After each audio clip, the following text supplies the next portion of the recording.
தமிழர் தேவேந்திர பண்பாட்டுக் கழகம் பரமைப்பாளா இந்திய சுதந்திர போராட்ட தியாகி ஐயா இமானுவேல் 67வது வீர வணக்க நாள் இந்த ஆண்டு வெகு சிறப்பாக நடைபெறும். இந்த நடைபெற இருக்கிற இதில் ஒட்டுமொத்த தேவேந்திர வளாக சமுதாயமும் அதை கலந்துக்கிறணும் மற்றும் அரசியல் பிரமுகர்கள் அனைவரும் கலந்துக்கிறோம்னு தேவேந்திர பண்பாட்டு கழக சார்பில் கேட்டுக்கிறான். மேலும் ஐயாவுடைய இந்த பிறந்த நாள் அவருடைய இந்த ஆண்டுடைய 100வது பிறந்த நாள் விழாவை அரசு விழாவாக அறிவிச்சிருக்காங்க. அதுக்காக தமிழக முதல்வர் மதிப்பிற்குரிய முதல்வர் அவர்களுக்கு பண்பாட்டுகளை சார்பில் நன்றியை தெரிவிச்சுக்கிறேன். நன்றி. இந்த சார்பாக 3 கோடி ரூபாயில் அதோட நிலவரம், தற்போதைய நிலவரம் எத்தனை சதவீத பணிகள் முடிவடைந்திருக்கு?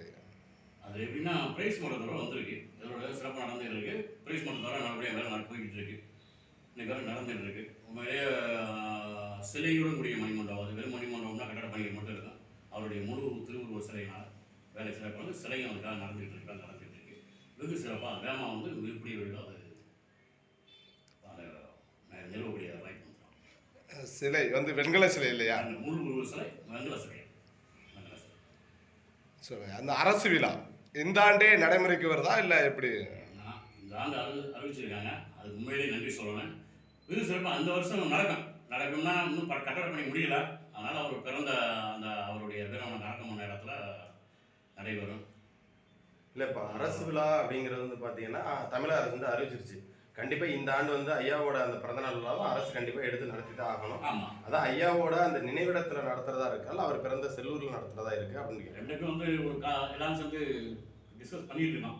கூடிய விரைவில் அவருடைய பிறந்த ஊரில் ரெண்டுமே பெருமை தானே. ஒரு ஊரில் நடந்தாலும் அவருடைய அந்த இன்னைக்கு வீரவணக்க நாள் கொண்டாடுற இடத்துல நிகழ்வு இடத்துல நடந்தாலும் சந்தோஷம் தான். கூடிய விரைவில் அதுக்கான இது வந்துடும். ஏன்னா மக்களோட ஒரு கேள்வியாக இருக்குது. அதாவது இந்த ஆண்டு அரசு விழா நடைபெற இருக்குது, ஆனால் எங்கே நடக்குது அப்படின்ற மாதிரியான ஒரு கேள்விகள் வந்து எழும்புது. அதனால தான் இந்த கேள்வி வந்து கேட்டிருக்கோம். இந்த ஆண்டு வந்து ஏன்னா இங்கே பரமக்குடியில் கொண்டாட முடியாத ஒரு சூழல் தான் இருக்குது. ஏன்னா மணிமண்டபம் கட்டினதுக்கு பிறகு தானே இங்கே வந்து அரசு ஏற்று நடத்துவாங்க. இப்போ அரசு விழாங்கிறது மணிமண்டபத்தினுடைய அரசு விழா. மணிமண்டபம் கட்டி இருக்கிற இடத்துல தான் அரசு விழா நடக்கும். அதுதான் நடக்கும். அதுக்காக தான் மணிமண்டபம் அதில் நடத்தும். இந்த ஆண்டு பணி நிறைவேறாமல் இருக்கிறதுனால ஒன்று அவருடைய வீரவணக்கம் கொண்டாட்டத்தையா இருக்கணும் அப்படின்னா அவரோட பிறந்த மொழியாக இருக்கும். அதை கலந்தாய் பண்ணிக்கிட்டு இருக்கான். சரிங்களா? அதில் பிறந்தநாள் விழா என்பது தமிழகம் தழுவியதாக இருக்குமா அல்லது அந்த மாவட்டத்தில் மட்டும், குறிப்பாக ராமநாதபுரம் மாவட்டத்தில் மட்டுமே இருக்கும்? அரசு அறிவிச்சில் வந்து ராமநாதபுரம் மாவட்டம் வரும். அது எல்லா ஒரு வீரவணக்க நாளுக்கு எல்லாருக்கும் அந்த லோக்கல் அதாவது மாவட்டத்துக்குள்ள தான் அறிவிப்பாங்க. ஆனால் கொண்டாடுறது தமிழ்நாடு பூரா இருக்கும். ஒரு தேசிய தலைவர் தமிழ்நாடு பூரமாக தான் இருக்கும். அரசு நிர்ணயிக்கிற வந்து அந்த ஊருக்குள்ள அரசு வந்து அந்த லோக்கல் ஹாலிடே வந்து அது பண்ணுவாங்க. அரசு சிறப்பாக பண்ணுறது. ஓட்டப்பழத்தில் வந்து இந்திய சுதந்திர போராட்ட தியாகி இமானுவேல் சாரோட சிலை வந்து வைக்க போகிறதா வந்து நீங்கள் போன ஆண்டிலே வந்து ப்ரெஸ் மீட் வந்து கொடுத்துருந்தீங்க. இது வரைக்கும் எந்த ஒரு முன்னெடுப்பும் இல்லை அப்படின்ற மாதிரி மக்களோட ஒரு குற்றச்சாட்டு இருக்குது. அது இல்லை, அப்படிலாம் இல்லை. அரசுகளை அறிவிக்கிறதுக்கு முன்னாடி அந்த அரசு இடத்துல வந்து அந்த இடத்துல நம்ம நிறுவனதாக முயற்சி பண்ணியிருந்தோம். முயற்சி நடந்துட்டு இன்னைக்கு அவருடைய திருவுருவ சிலை நம்ம கைவசம் தான் இருக்கு. அது அரசு எல்லாருக்கும் தெரியும், மக்களுக்கு எல்லாத்துக்குமே தெரியும். திருவுருவ சிலை 7 அடி உயரத்தில் அது உருவாக்கி வச்சிருக்கு.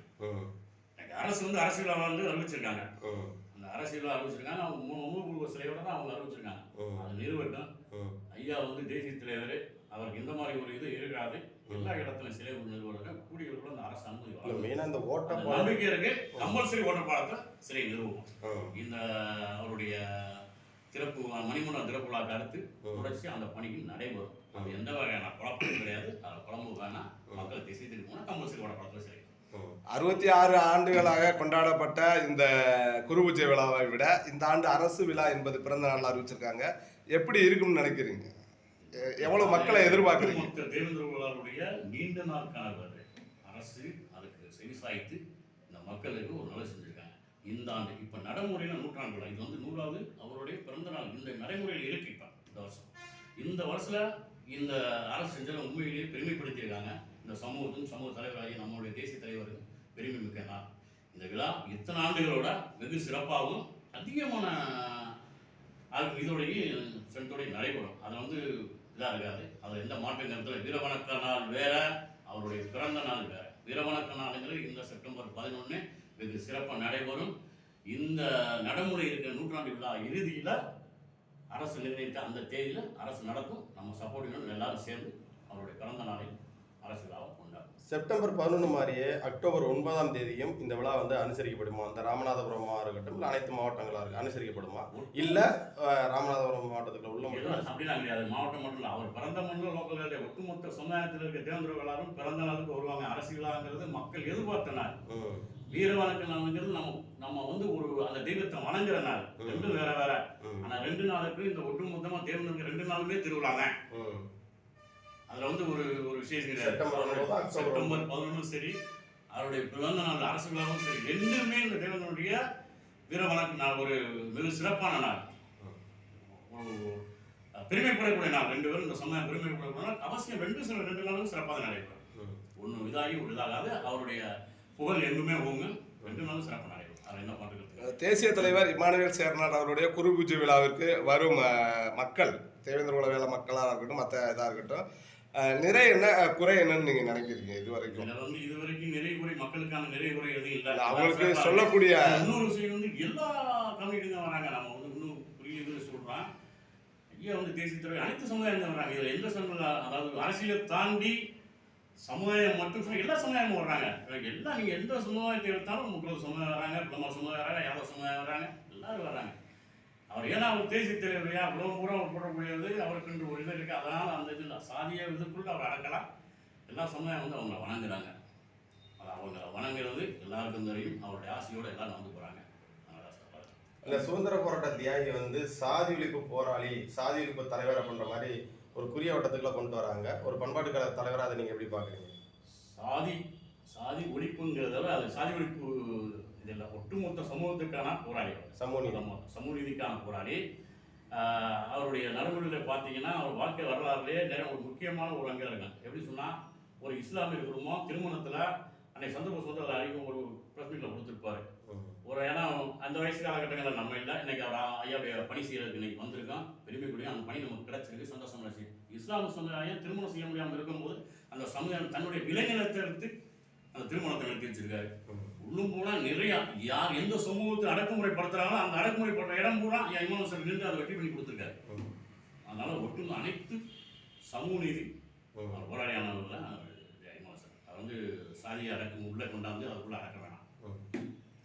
இதுவரை எத்தனையோ இடங்களில் ஐயா இமானுவேல் சேர்னோட செலவு வைக்கணும்னு ஏற்பாடு பண்ணிக்கிட்டு இருக்கீங்க. 2வது நீங்கள் பண்பாட்டு கழக தலைவராக பொறுப்பேற்றதுக்கப்புறம் நிறைய இடங்களில் அதுக்கான முயற்சி பண்ணிக்கிட்டு இருக்கீங்க. குறிப்பாக ஐயா இமானுவேல் சேர்ன ஐயா பிறந்த மண்ணில் இதுவரைக்கும் நிறுவப்படலை. அது ஒரு பெரிய கேள்விக்குறியாக இருக்குது. அது எப்படி நம்ம கையாளுறோம்? ஒரு சில அரசியல் அது வேணாம். ஆனால் அவருக்கு அந்த இடத்துக்கு சிலை உருவாயிருச்சு. அங்கேருந்து செல்லூரில் அவர் பிறந்த மண்ணுங்கிற மணிமண்டபத்தில் சிலை ரெடி ஆயிடுச்சு. கம்பல்சரி அதை அரசு வைக்கிறாங்க. தனிநபர் அன்னைக்கு கணக்கு வந்து வைக்கணும் கூட சொல்லியிருந்தாரு.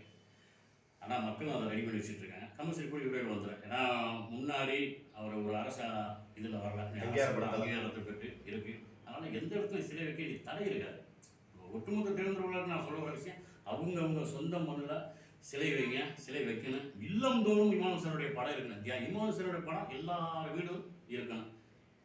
பெரும்பாலும் நான் செல்லுற இடங்கள் பூரா இமானுவேல் சாருடைய படத்தை வந்து கொடுத்துட்டு வரேன். அவங்க எல்லா வீட்டில் வைக்கணும். அவருடைய ஆசைகள் எல்லா மக்களுக்கும், எல்லா சமுதாயத்துக்கும் இருக்கும், கண்டிப்பாக இருக்கும். இன்னைக்கு நான் இந்த நிலைமையில் நல்ல ஒரு சமுதாயத்தில் ஒரு மிகப்பெரிய ஒரு தலைவராக இருக்கேன்னா ஐயா இமானுவேல் சார் அண்ணன். அவரை வழிபடணும் எல்லாரும். இல்லந்தோறும் இமானுவேல் சார் இருக்கணும். நீங்கள் என்ன சொல்ல வரீங்க? ஐயா இமானுவேல் சாருடைய இந்த வீரமனாளராக இளைஞர்களாக ஒட்டுமொத்தமாக இருக்கிற அனைவருக்குமே ஒரு சின்ன அன்பான வேண்டுகோள். ஐயா இமானுவேல் சார் வந்து நம்ம கடவுளாக வழங்கிட்டு இருக்கோம். அனைத்து இளைஞருமே வரும்போது மது இருந்தாங்க, முடிஞ்ச அளவுக்கு கைதுகள் கொடுத்தாங்க, இருசக்கணத்தில் வராமல் அமையான முறையில் வந்து நம்ம ஐயாவை தரிசிக்கணும்னு எல்லா அன்பர்களும் கேட்டுக்கொள்கிறேன். ஒட்டுமொத்தமாக ஒரு காவல்துறைக்கு மற்றவருக்கு இடையூறு இல்லாமல் வந்து ஐயா வணங்கணும்னு அன்போட அனைத்து தேவேந்திர குல வேளாண் சமூகத்தில் எல்லாத்தையும் தேவேந்திர பண்பாடு சார்பில் வணங்கி நன்றியை தெரிவிச்சுக்கொள்கிறேன். நன்றி.